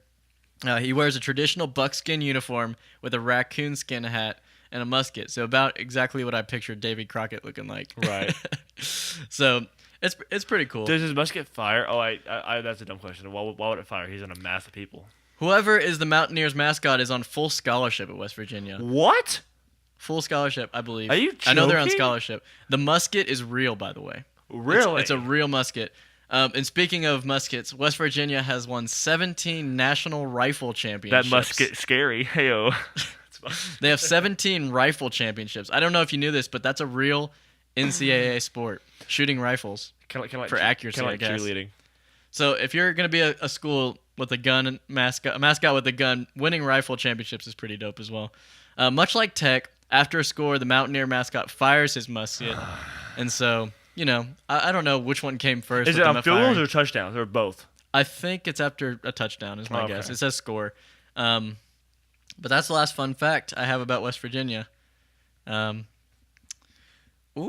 It's time for rapid fire questions. Segment.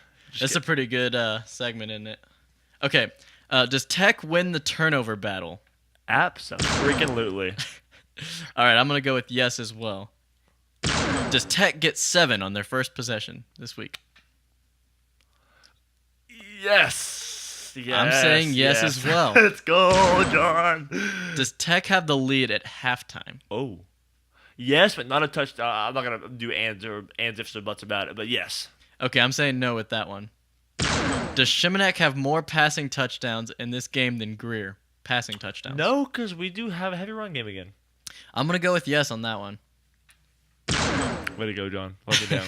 We have to be on the opposite sides. Does Tech run as many times as they pass in this game? Number of attempts. So no would mean we pass more times than we run. I will add that I think it's gonna be super even unlike last game, but I think we pass more. I'm gonna wait. So which one? It's gonna be even, but we pass more than we run. Okay, so you're both saying no on that one. Okay. Does Tech call for a trick play in this game? Yeah, why not?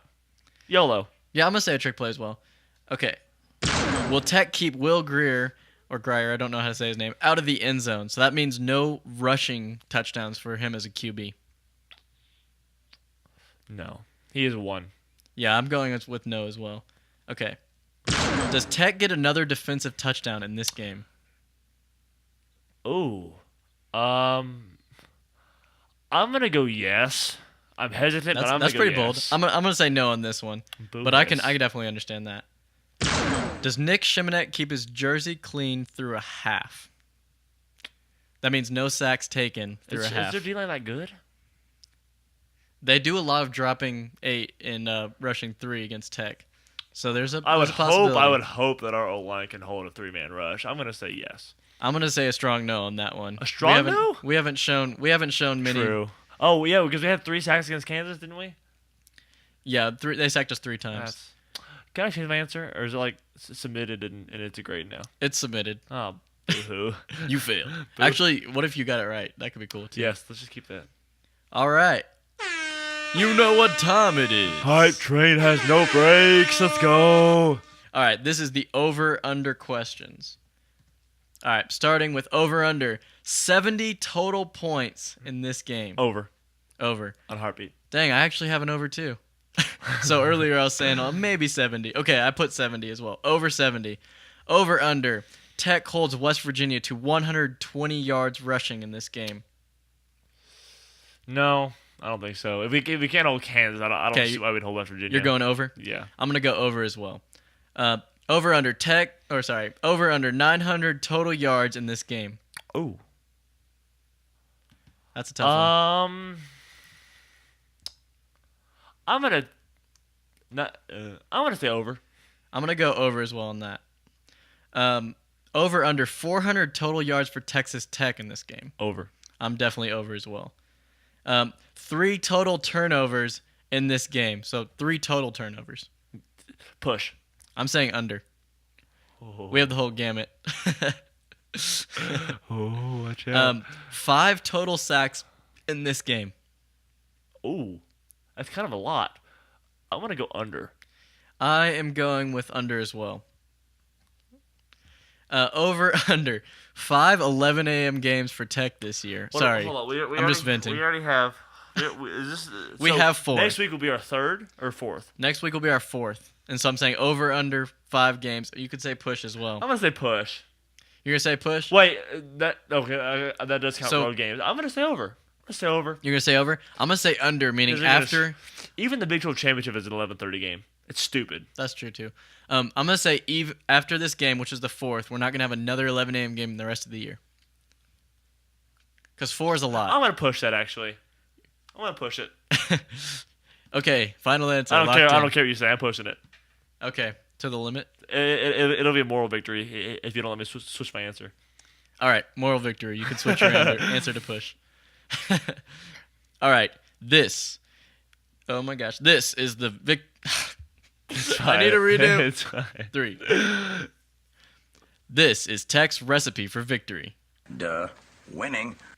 Okay, do you have your recipe for victory? Yeah, I didn't have a whole lot of... Okay, I used some of these on my, game Dude, it's insights. okay to have, yeah. Contain Greer, and it kind of goes hand-in-hand with 1 and 2.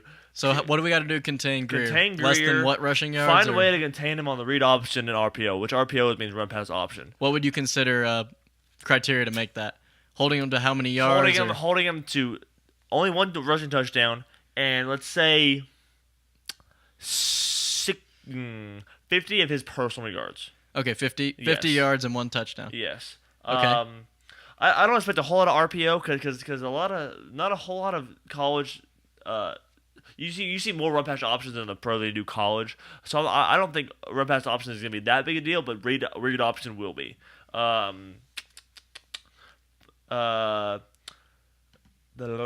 Texas Tech versus everyone. That's my key to the game. #TTVE. We're coming in with fire and ice, not ice, hopefully. Fire and more fire. Fighting fire with fire. We are determined. We're putting this nation on notice with a solid road. Ooh, I don't want to spoil that. A solid road something. Sounds like you're about to say victory. I get those hands up, cause deflections, incompletions, and interceptions. Is that your second one? Yeah. So Okay. Or third, I guess, depending on how you see it.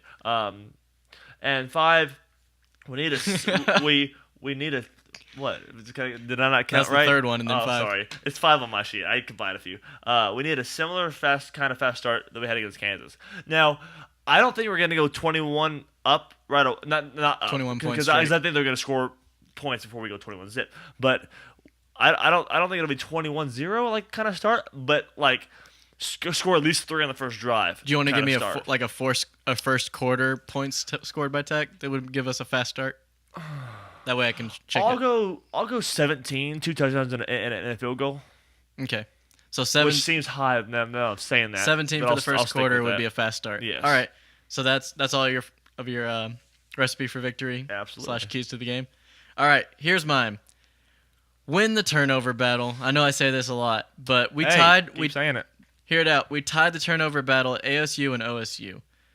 Those were the 2 of the closest games. Okay. That could have gone either way. We tied Okay. both of those turnover battles. I see you. We could have lost and or won either of those games. Our turnover ratio has been great so far. Keep that going. I like that. Again, a little side That's still note, part of the first we one. had 13 out last season. We have 14 right now. Just as some perspective. Yes, it's been great. My second one is slow the game down with your run game. Yes. Bless. So I you agree. slow down momentum is definitely an advantage for Tech. Limit their possessions as much as possible because you know they're going to score. Last year, they were still stopping our run while dropping 8 into coverage. That's a problem. And so we need to take advantage of if they try that on us again, which they probably will. And I think Nisby will make them on. I think they'll. I don't want. Yeah. I want Nisby to have a good game, but I think Nisby will make them suck in some of those Oh, for sure. linebackers. That could open up some stuff. So Right. Nisby in the red zone, give him a little bit more versatility. Right. So they don't key in on a downhill run every single time he comes in, because there's no way if you're a one-trick pony that they're going to not be able to key in on that. Right. So that's all part of my use the run game effectively. My third and final one is limit big plays defensively. So what I mean by that is plays of 20-plus yards. We've done a pretty good job of that this season. Decently. Tackle in space, like you've been doing all year. They've done a pretty good job of that. And linebackers, they have to have an efficient game with this explosive offense. You know, they have a good running and a pretty good passing game as well. And so the linebackers, a lot's going to be on their shoulders. As far as I know, they're healthy. So and I'm going to say if we keep them to 3 or less 20-plus yard plays. So let's say 3 or less, then that is mine. Honestly, I'd push that, but that's just me. Yeah, that's about why I'm saying right. The over-under on how we do on that. All right. So, it is time for hot takes.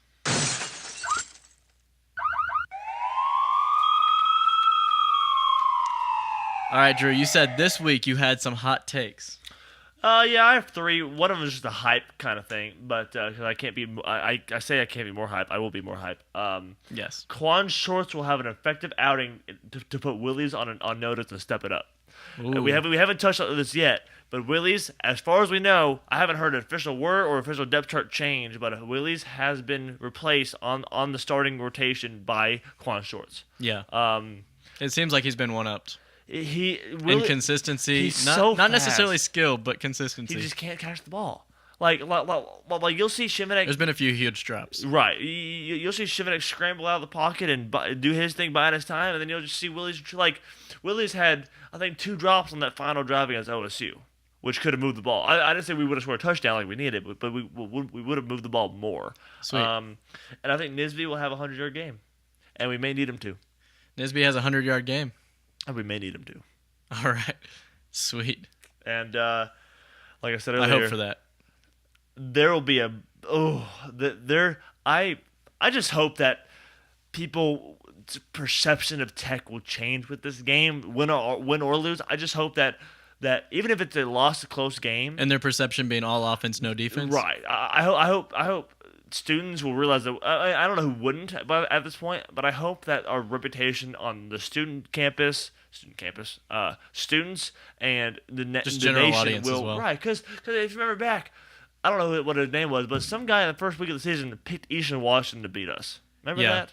He was one of the ESPN people. We got to change the to prove them wrong, right? For sure. And every time you have a chip on your shoulder as West Texans, all the Lubbock-ites out there, what do you? They love it. Just real quick, what do you? I think about Quan Shorts. Do you think it'll be the fire under Willie's that he'll need to get back up there, or do you think Quan Shorts is here to stay for a long time? Hashtag puns. I could make an argument for Quan Shorts being the he had a really starter. good start against Kansas. He's from Atascocita, which is about 15 minutes away from where my parents live. Atascocita? Atascocita. Huh. Okay.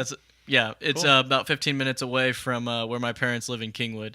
And so I probably shouldn't go into more detail about that personal stuff. If you're listening to this podcast and you want to do if you want to help out with all the flooding in homes, you can contact me. But yes, but yeah, he's close to where I'm from, and so is Dakota Allen actually in Humble, Texas. So what's your address again? 1234 First Street. No, or Front Street. Am I right? Heyo, it's fine. Yeah, we had waterfront property for a while, so. Glad that's gone away, but I really think he can keep that spot, and we'll see what happens the rest of the season. But Willie's definitely showed so much inconsistency, right? And Quan has so much raw talent that he's slowly been refined. He was what's the word? He's a track star too. He's a fast dude. He was active early in the game, like a lot of that first drive was Quan Shorts. Sweet, I like that. Any other hot takes? That's it. All right, I got a few. Okay. Make those eggs cook or whatever you say. Hot take so hot. When have I ever said that? What do you say? Take so hot. Oh, it takes so hot it'll melt your ice cream. Melt your ice cream. Yeah. You can cook eggs, whatever. Okay, it's a warm / It'll hot melt take. that cookie 2-step. Oh, this has declined so much, dude. I have some of that in my refrigerator. I love this podcast. Right now. I'm pretty dope. Good, so. Okay, so here's my hot takes. Defensive back walk-on Justice Parker. He gets a scholarship before the season ends.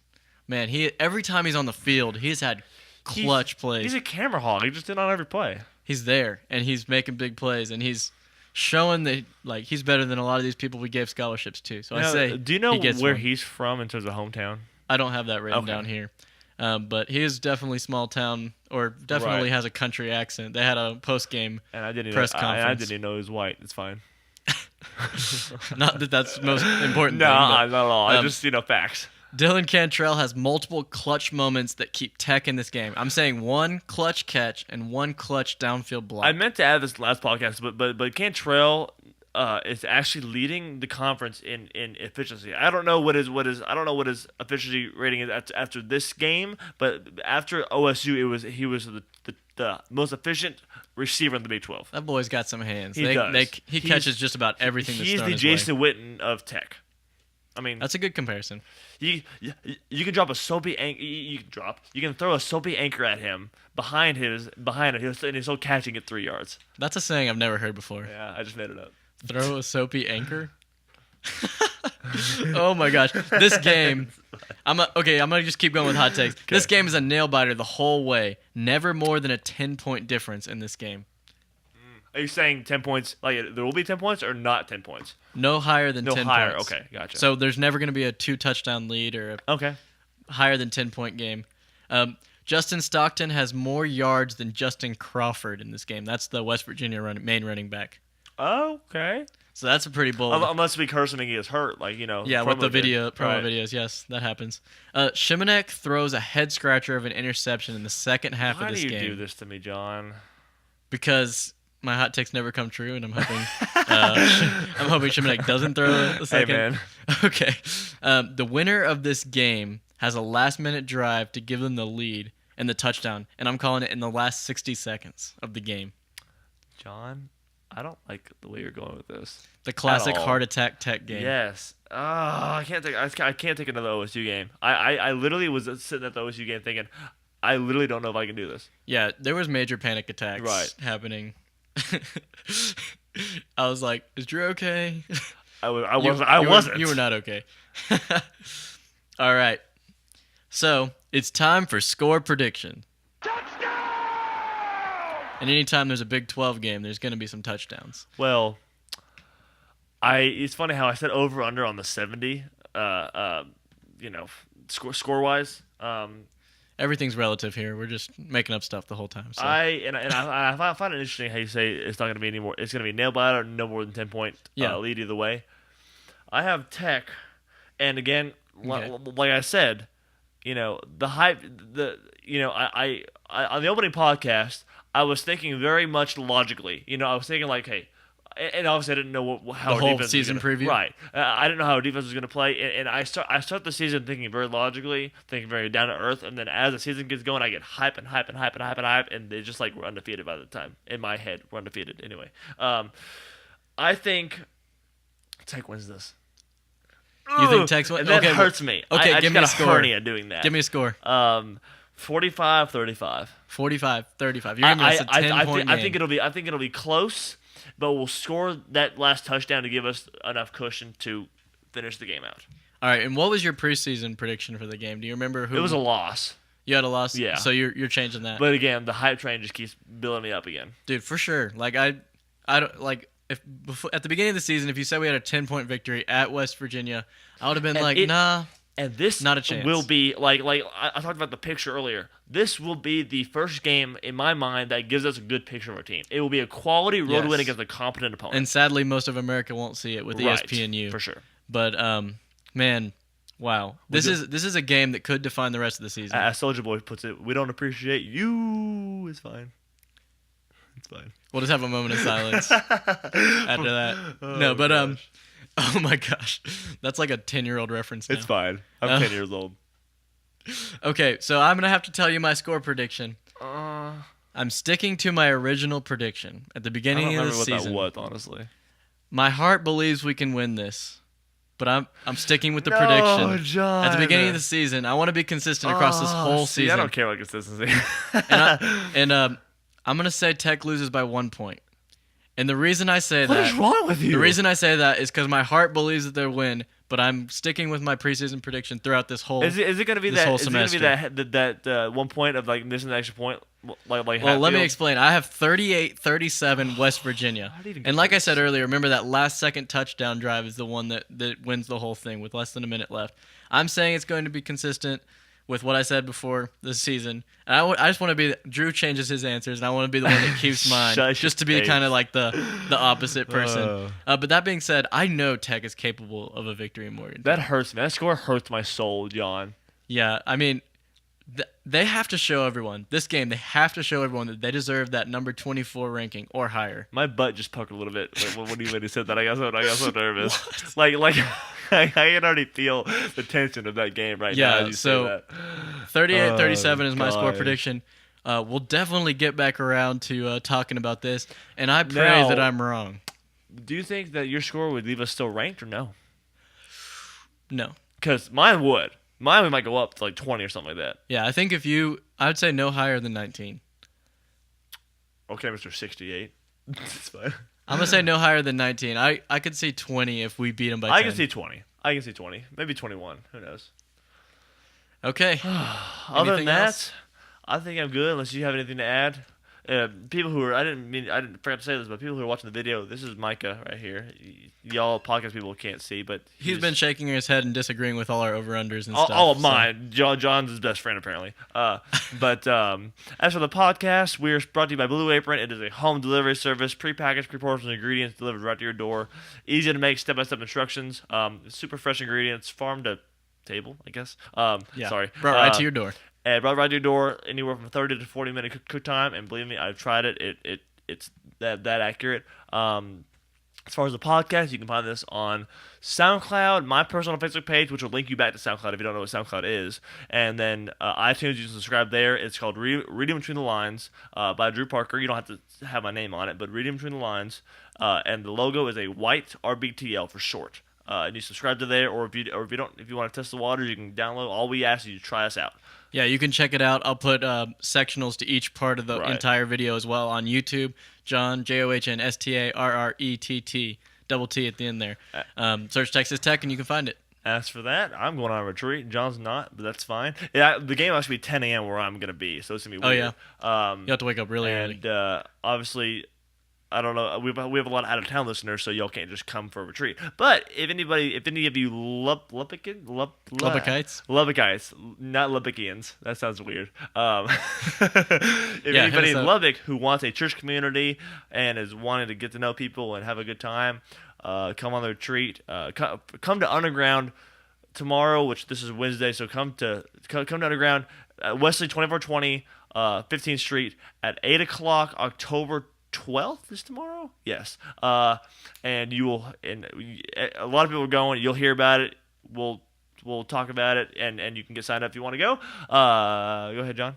Okay. Yeah. Just one last thing I wanted to mention. Just keep in your prayers the fallen police officer recently that happened on a shooting on Tech campus. So yeah, our thoughts and prayers go out to him. Floyd and his East family. Jr. is his name. So yeah, and so suspect was apprehended. So there's nothing at crime at large right now, but he just killed that one police officer. So, yeah, the community of Lubbock is mourning over that, and we just wanted to give a moment to tell them, man, yeah, lift up a prayer for that family. Other than that, I think that is it for the podcast.